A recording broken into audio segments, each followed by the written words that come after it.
सुप्रभात। मैं हूं जगेंद्र राणा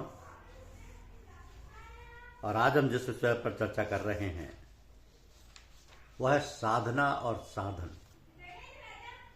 साधना और साधन। देखिए, एक दृष्टांत से समझिए। जैसे एक आदमी मरुदेश यानी मारवाड़ का रहने वाला है।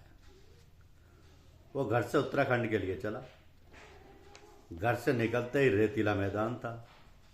वहां सिवाय ऊंट के दूसरी सवारी काम नहीं देती थी। उसने ऊंट पर सवार होकर उसे पार किया। आगे एक बड़ा दरिया आया, ऊंट को वहीं छोड़ा। किश्ती पर बैठकर पार जा पहुंचा। अब तीसरी मंजिल में रेल मिली, टिकट लिया, डब्बे में बैठ गया। रेल ने भी पर्वतमाला के नीचे के मैदान में छोड़ दिया। चौथी मंजिल में मोटर मिली, उसने कई मील आगे बढ़ाया, फिर वह भी रुक गई। अब पांचवी मंजिल आई, एक बड़ा विशाल पर्वत सम्मुख सीधा खड़ा था। जो चढ़ता था फिसल पड़ता था। कुछ आदमी किसी तरह ऊपर चढ़ गए। इसने घबरा कर उनको पुकारा, आश्रय मांगा। उन्होंने एक रस्सा फेंक दिया, कहा पकड़ लो, हम ऊपर खींच लेंगे। कुछ देर नहीं लगेगी, मगर मजबूती से पकड़ना। यदि हाथ से रस्सा छूट गया तो खड्डे में जा गिरोगे, जहां हड्डी पसली का पता नहीं चलेगा। तो जिस तरह ये 5 मंजिलें 5 साधनों से तय हुई, उसी तरह रूहानी मंजिलों के लिए भी समझ लेना चाहिए। जो मनुष्य ऊपर की चोटी पर थे वही गुरु कहलाते हैं, जो शिष्य को 5वें लोक से पार कराते हैं। तो अन्नमय कोश रेतीला मैदान है, पृथ्वी तत्व से तैयार होता है, इसलिए बाहरी कर्मों से ही यह तय हो जाता है। तप करना, व्रत रखना, तीर्थ, मूर्ति पूजा इत्यादि अन्नमय कोश के साधन है।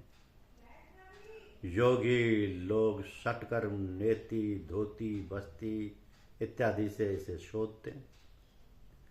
हठयोग के साधन आसन, मुद्रा, प्राणायाम इत्यादि दूसरे कोश प्राणमय के साधन। उपासना मनोमय कोश की, और बुद्धि योग विज्ञानमय कोश के, और समर्पण आनंदमय कोश के साधन है। तो जो लोग जिंदगी भर एक ही साधन को पीटते जाते हैं वो आगे नहीं बढ़ पाते।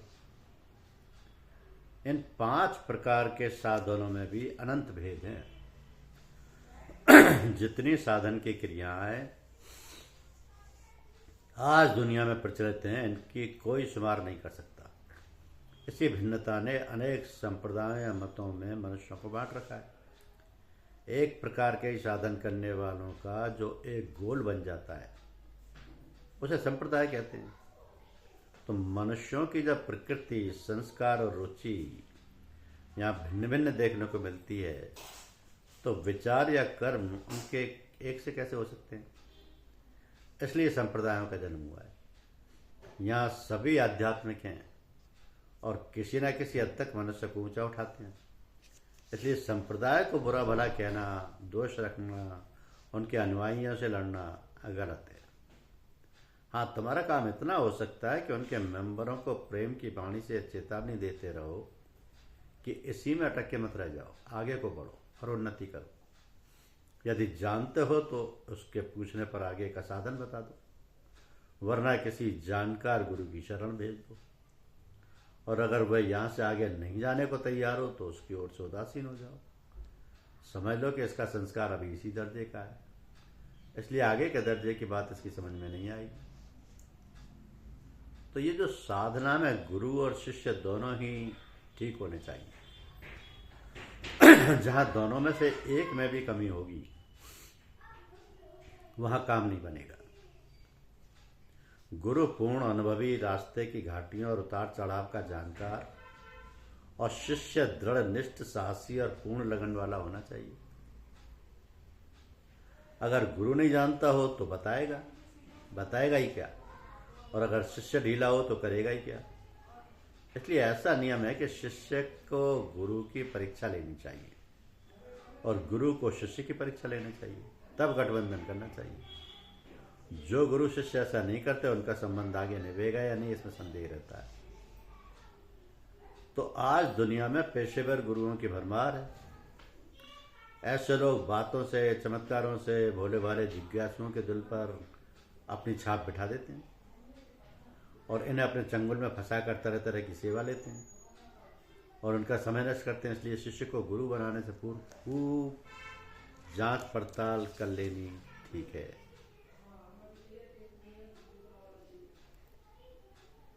तो है तो बड़ा कठिन कार्य, एक नवीन विद्यार्थी जो एक अक्षर भी नहीं जानता वो मास्टर की परीक्षा लेने खड़ा हो जाए, और फिर मास्टर भी वो जो सबसे बड़ा अध्यात्म विद्या का पंडित, परा विद्या का धुरंधर विद्या हो, जिनकी बेस, जिनकी रहन सहन, जिनका व्यवहार समझ में ही ना आए।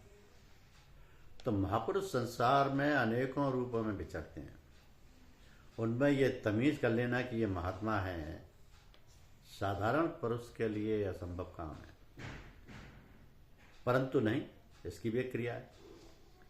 तुम किसी मनुष्य के पास बैठो, यदि वहां बैठते ही तुम्हारी सांसारिक चिंता तुमसे दूर हट जाए, तुम्हारे अशांत और उद्विग्न हृदय को शांति और ठंडक मिले और तुम्हारे अंदर आत्म विचार लहरें मारने लगे अथवा भगवान की याद आने लगे, तुम्हारा मन अकारण ही उधर को आकर्षित हो रहा हो, वहां अच्छा लगता हो और उठने को जी नहीं चाहता हो, तो समझ लो कि ये कोई असाधारण महापुरुष है।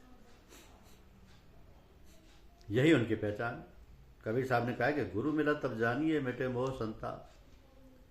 ये एक ही साखी इसको साफ बता रही है। एक और बात है, ऐसा महात्मा मिल जाने पर भी एकदम उसे गुरु नहीं बना लेना चाहिए। कुछ दिन उसकी संगति में बैठ के उसके व्यवहार और उसके साधनों के विषय में ज्ञान उपार्जन करना चाहिए। यदि सिद्ध हो मगर व्यवहार में शिष्टता ना हो तो भी उसे गुरु नहीं धारण करना चाहिए। और यदि उसकी ऐसी क्रियाएं हों जो तुम्हारी रुचि के अनुकूल ना पड़े अथवा तुम्हारा शरीर या फुर्सत के कारण तुम उनके करने योग्य ना हो तो भी उसे गुरु नहीं बनाना चाहिए।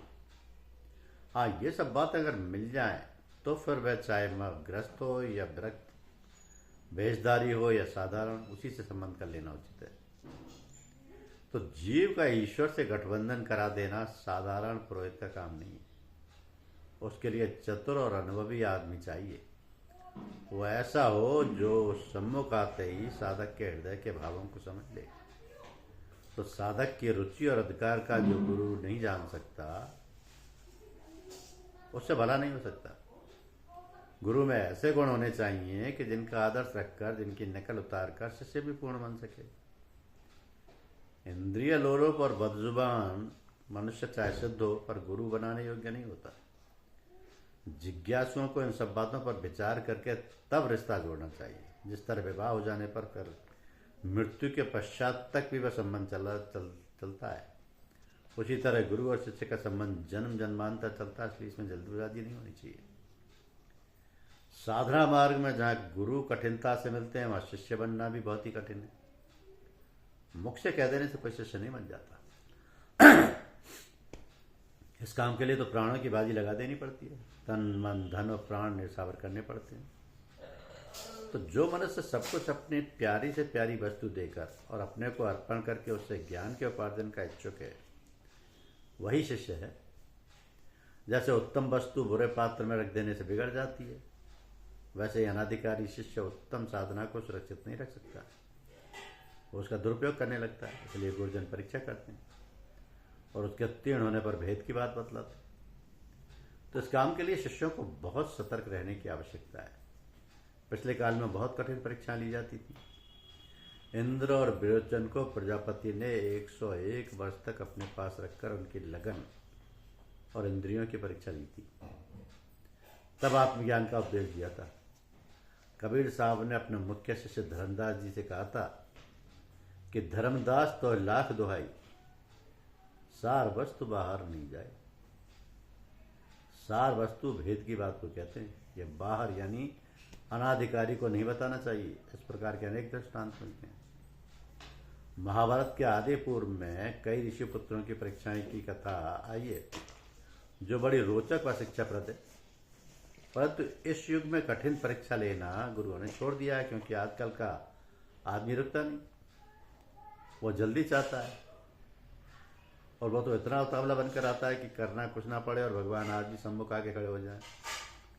इंतजार करना, मेहनत करना, श्रद्धा के साथ गुरु आज्ञा का पालन करना तो वो जानता ही नहीं।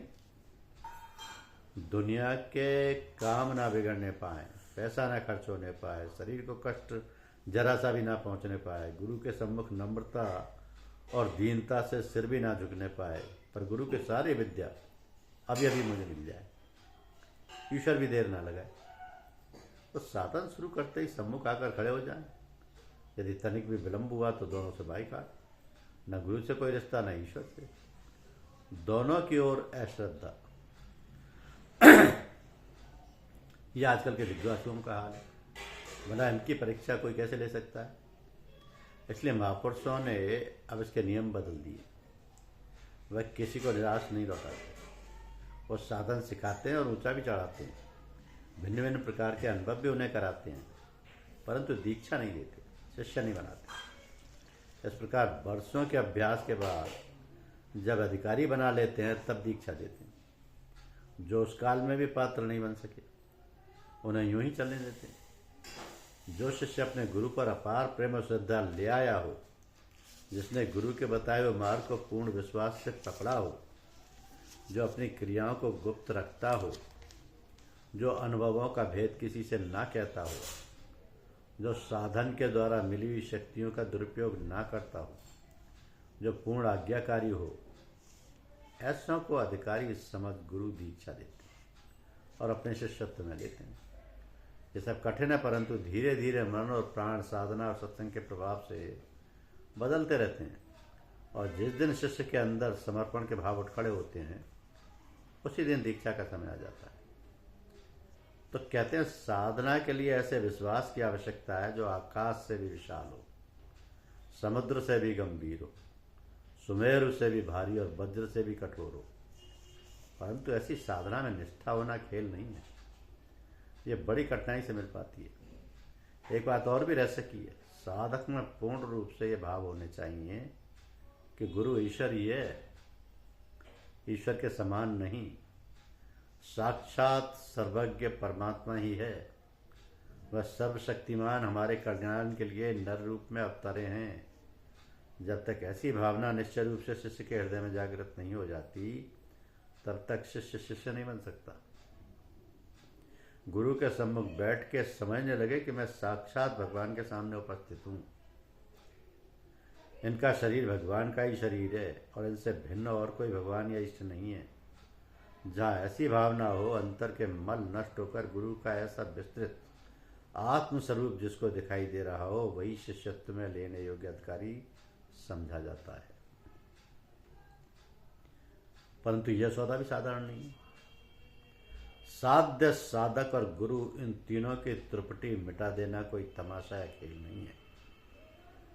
वर्षों के सत्संग और वर्षों के परिश्रम से ये फल किसी दिन प्राप्त होता है, और जिस दिन ये दशा उसके हृदय स्थल की हो जाती है वही समय दीक्षा का होता है।